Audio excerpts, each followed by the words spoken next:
Today I'm going to look at some of the magical moments from space from the past 12 months. Let's have a look. First up, my old mate Victor is joined by Dr. Kate Rubins. Dr. Kate is the star of this clip, as essentially she gets her cable of her microphone get caught up in the cable of her harness. We all know they use special effects to phase out the cables that come from their harnesses, of course to give the impression they're in a weightless environment, but in this instance Dr. Kate exposes that technique by getting her cable of her microphone get caught up in seemingly nothing. Of course, when we view the footage, knowing the types of the techniques they use, and of course applying a bit of common sense and logic, becomes quite obvious. And their faces are a treat here. So let's have a look at Dr. Kate here at the bottom, get her cable of her microphone, get caught up in the cable of her harness, which, as I've said before, has been phased out using special effects. They can phase out the harness, but they can't phase out the boo-boo made by Dr. Kate. It's at this point that Dr. Kate realises she's caught up, desperately tries to unhitch it. Now watch, pay particular attention here. See it? Caught on seemingly nothing. And again, look at the state of that. Finally she gets it free. Look at Dr. Kate's face here. He knows she blew that. And now look at Victor. Watch $1 million smile be reduced to nothing. Oops. And again, it's come back. Now look at this point here. It's caught on seemingly nothing. Now that's where the cable's going up, obviously from Kate's back, from various different points, but it's obviously got caught on this one point here. So watch. Look at how silly that looks. Look at it. Ridiculous. And once more, before we continue. Carry on even.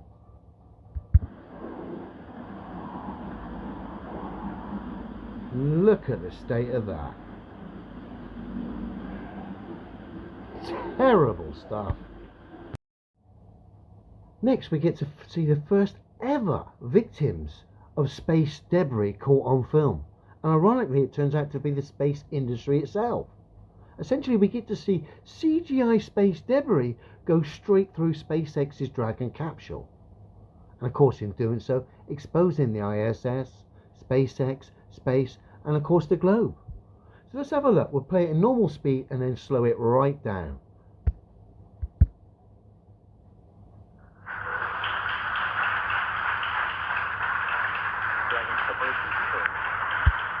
Normal speed. I'm going to slow it right down for you now.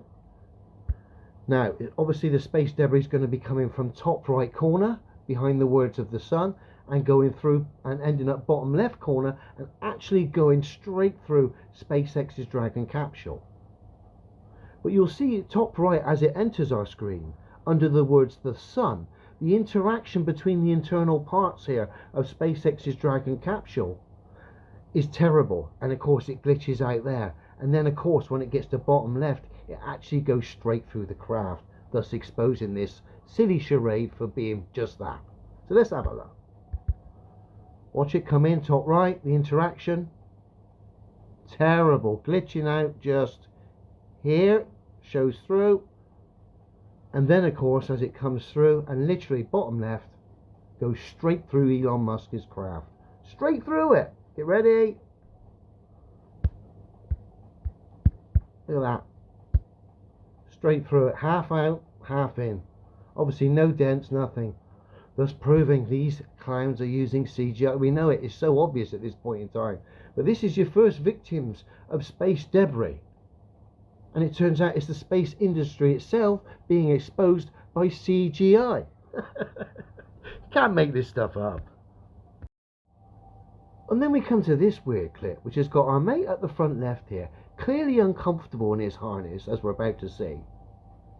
But he's not the star here. The star of this is See-Through Headman, who's directly behind him. Let's just watch the clip normal, and then we'll zoom in and expose See-Through, or get See-Through Headman to expose this silly charade. So let's have a look. All we're interested in here, front left, how uncomfortable our mate is in his harness. Houston, we are ready for the event. Houston, Huntsville, Moscow, Tsukuba, and...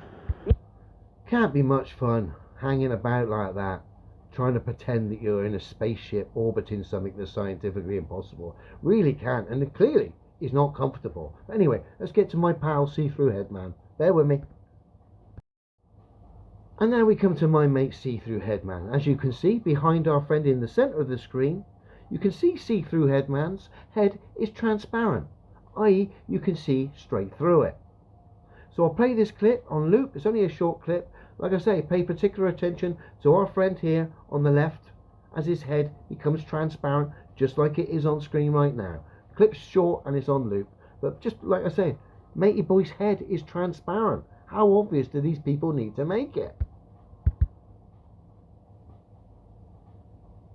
Here he comes.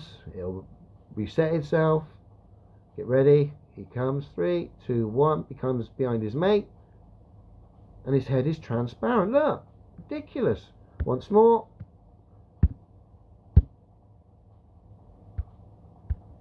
His head is transparent. Ridiculous. Next up, one of my favourite clips from space. This has got it all. And essentially we've got a globe shooting down, debunking and destroying the International Space Station for us. You gotta love it. Essentially, our mate is going to drop the globe here during this so-called live. In doing so, he's going to expose the fact they're not in a weightless environment. Also, the looks on their faces here is absolutely priceless, of course exposing this even more. And again, the girl in the middle is going to expose it even more for us by holding back her two colleagues either side of her from trying to grab it. Of course, she knows they're on a harness. The problem is for her arms aren't long enough to hold back the one and only See-Through Headman far left as we're looking at it. And of course, he just can't help himself. He loves exposing the silly pantomimes that he participates in. In this instance, he's naturally going to try and grab the ball and save face here for this. But unfortunately, because he's on a harness, he reaches the limits of his harness and has to go back, thus exposing this and making it even worse. So like I say, so much to look at. I'll play it twice without stopping it. Pay particular attention to their faces. Pay particular attention to See-Through Headman having to bash at it and then having to recoil back because he reaches the limit of his harness. Pay particular attention to the girl in the middle holding back her colleagues either side because she knows they're on harnesses and they're already exposed themselves. Like I said, her arms weren't long enough to hold back the one and only See-Through Headman. So let's have a look. So can you see hurricanes from space? Yes, you can. In fact, as we've been talking up here, you can see the whole hurricane, and that's pretty neat to be able to see it. You can see the eye and how it's forming. But one of the things that's interesting about up here, when you see that whole hurricane, you're pretty amazed and you start taking pictures and all of that of it, but then you forget that there are people... Terrible job, guys. The looks on the faces. The fact you've exposed yourself for not being in a weightless environment. Of course, in doing that, you've shown that you're on harnesses. We've got See-Through Headman to thank for that. And he knows he's exposed that to us. Look at his face. But again, I'll keep my mouth shut. So can you see hurricanes from space? Yes, you can. In fact, as we've been talking up here, you can see the whole hurricane, and that's pretty neat to be able to see it. You can see the eye and how it's forming.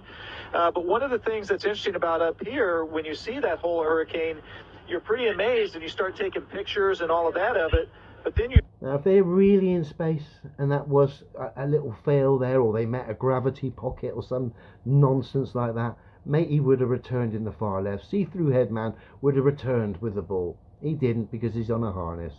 That is one of the most obvious fraudulent space fails, or most obvious space fail of the year, I think.